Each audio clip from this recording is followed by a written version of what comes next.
This first phase of the Israel-Hamas ceasefire is supposed to end on Saturday, and negotiations to extend it to a second phase are now at a standstill. But during the pause in fighting over the last month, some 600,000 Palestinians have returned to northern Gaza. And NewsHour videographer Shams Odeh in Gaza sent us some of their stories as they seek to pry normality from destruction. Gaza City's Shujaiya neighborhood is in ruins.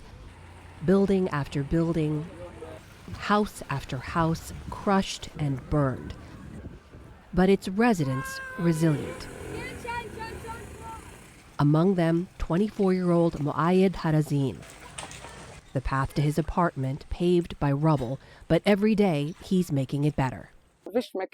The only way to enter our house was to get on the destroyed roof of the home next to us and jump over. It was difficult to enter the house. On the first day, I cleaned the stairs and removed the rubble, despite the difficulty of trying to enter the house in the first place. Like many Gazans, Mu'ayyad is clearing the rubble from his home with his own bare hands. When I was cleaning, I was overcome with sadness to think how life was a year and a half ago. I thank our home, truly, for staying upright, despite all the attacks it endured. He, too, somehow endures. Every day, Mu'ayyad documents his journey of rebuilding to make his home feel like a home again. When he looks out, there's destruction as far as the eye can see. But in his videos posted to Instagram, he shares moments that reveal, even in war, life goes on.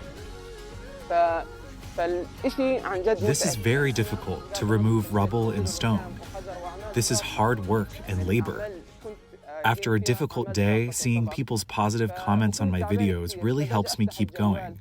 So far, he's transformed his bedroom from this to this, and turned their living room from this to this. Not as homely as it once was, but habitable.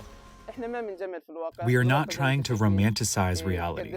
Reality is how you see it. It is a painful struggle. Gaza needs you now more than ever. Everything is destroyed. We need help removing the rubble and rebuilding and starting our lives over. This month, President Trump reiterated his vision of U.S. ownership over Gaza. We will have Gaza. What does that mean? No reason to buy. There is nothing to buy. It's Gaza. It's a war-torn area. We're going to take it. We're going to hold it. We're going to cherish it. Take it under what authority? It is sovereign territory. Under the U.S. authority. Forcibly displacing Gazans would amount to a war crime.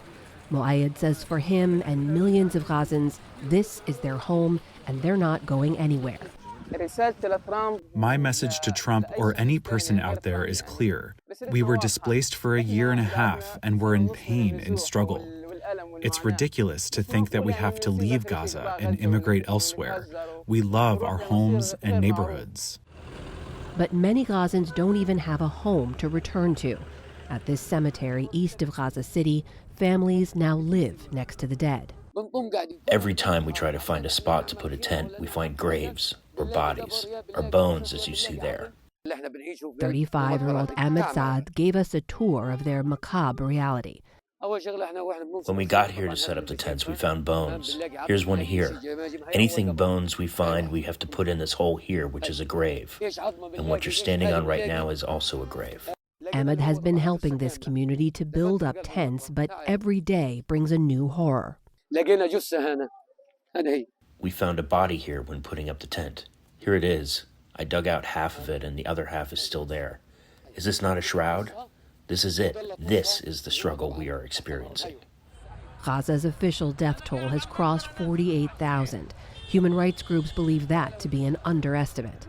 Grave sites are full of unidentified remains, and many are still buried under the rubble. We are dead like these bodies here. We have no address, and no one is asking about us.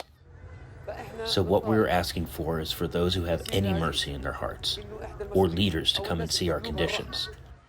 The temporary ceasefire is shaky. A permanent ceasefire is uncertain at best.